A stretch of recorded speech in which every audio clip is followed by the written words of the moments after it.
नमस्ते साथियों। आज हम जो बात करने वाले हैं उसके लिए आपको ये याद करना पड़ेगा। क्या याद करना पड़ेगा? A symbol. ठीक है। और ऐसा करना क्यों आपको ज़रूरी है? क्योंकि जब भी आप ऐसा कभी करेंगे तो आपको याद आना चाहिए कि मैं क्या बोल रहा हूँ। तो क्या करना है? ऐसे ऐसे को याद करना है।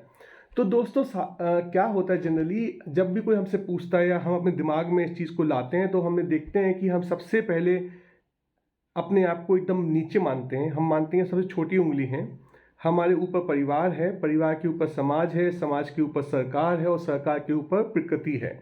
तो हम क्या मानते हैं कि हम घिरे हुए हैं फैमिली से, समाज से, सरकार से और प्रकृति से। यही तो है ना। तो ये जो घिरे होने का भाव है तो वो बेचैनी पैदा करता है और हमको लगता है कि हमें कंडीशंस अपनी धुन पे नचाती हैं, हम खुद इनको नहीं कंट्रोल कर पाते हैं। तो कैसे अपने आप को आज़ाद करें? मान लीजिए कि ये जेल है, जेल के सबसे ऊपर सबसे पहले आपके ऊपर फैमिली, फैमिली के ऊपर समाज, समाज के ऊपर सरकार, सरकार के ऊपर प्रकृति।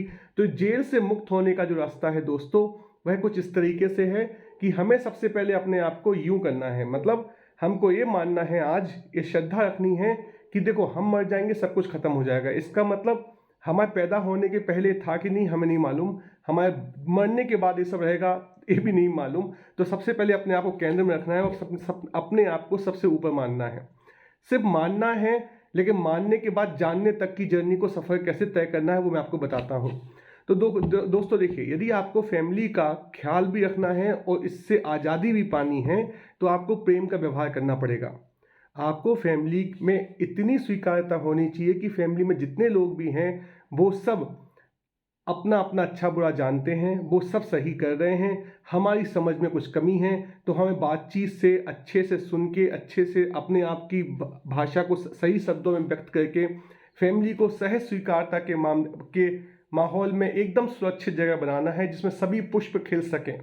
तो फैमिली को यदि आपको अपने अपने हिसाब से, अपने सुख के लिए, अपने आनंद के लिए और उनके आनंद के लिए निमित्त बनाना है तो प्रेम का पाठ आपको सीखना पड़ेगा कि प्रेम कैसे करते हैं।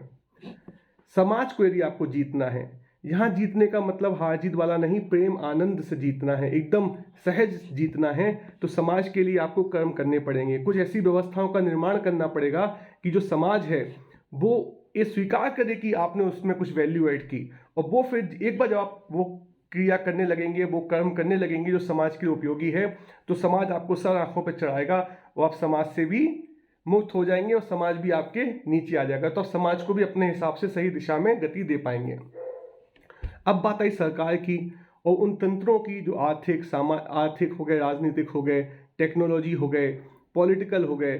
तो इन सब चीज़ों को यदि आपको अपने वश में लाना है तो सबसे पहले उनको समझना पड़ेगा। समझने के लिए आपको ज्ञान चाहिए और वही ज्ञान जब इतना सूक्ष्म हो जाएगा, इतना सूक्ष्म हो जाएगा कि उस वो सरकार के और तंत्रों के, जो भी राजनीतिक तंत्र हैं, आर्थिक तंत्र हैं, उनके पोले पोले छिद्रों को भर सकेगा। क्योंकि बड़े लोगों की ना मोटी बुद्धि हो जाती है।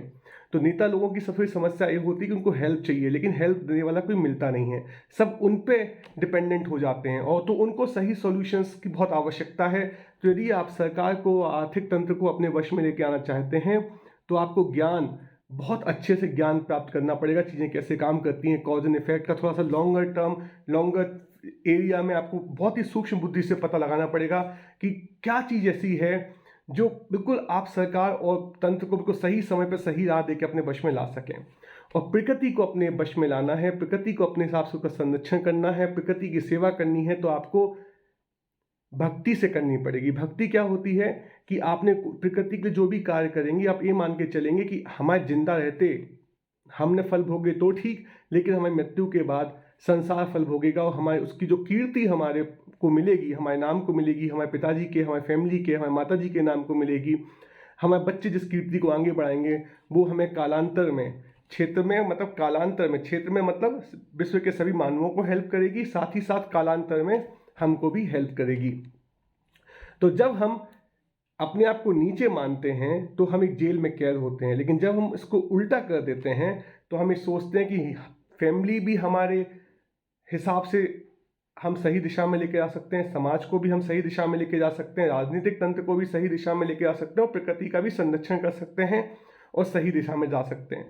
तो सबसे पहले आपको ध्यान की शक्ति से खुद को समझना है, फिर प्रेम की शक्ति से परिवार को जीतना है, कर्म की शक्ति से समाज को का दिल जीतना है, ज्ञान की शक्ति से नेताओं का और आर्थिक सिस्टम का दिल जीतना है, और विश्वास और श्रद्धा की शक्ति से प्रकृति को संरक्षित भी करना है और साथ ही साथ उसका आशीर्वाद भी प्राप्त करना है। तो साथियों, आपका स्वागत है कि आप एक आत्मोन्मुखी की जो मैंने रास्ता बताई है, आत्मोन्मुखी का मतलब हम अपने आप को जो बाहरमुखी मानते हैं, सिर्फ ऊपर देखते हैं हम इनको, तो हम सबका विनाश करते हैं, खुद का भी विनाश करते हैं। लेकिन हम आत्मोन्मुखी हो जाते हैं और सबको अपने अंदर देखते हैं कि देखिए यही हमारा मन है, बुद्धि है, चित्त है, अहंकार है।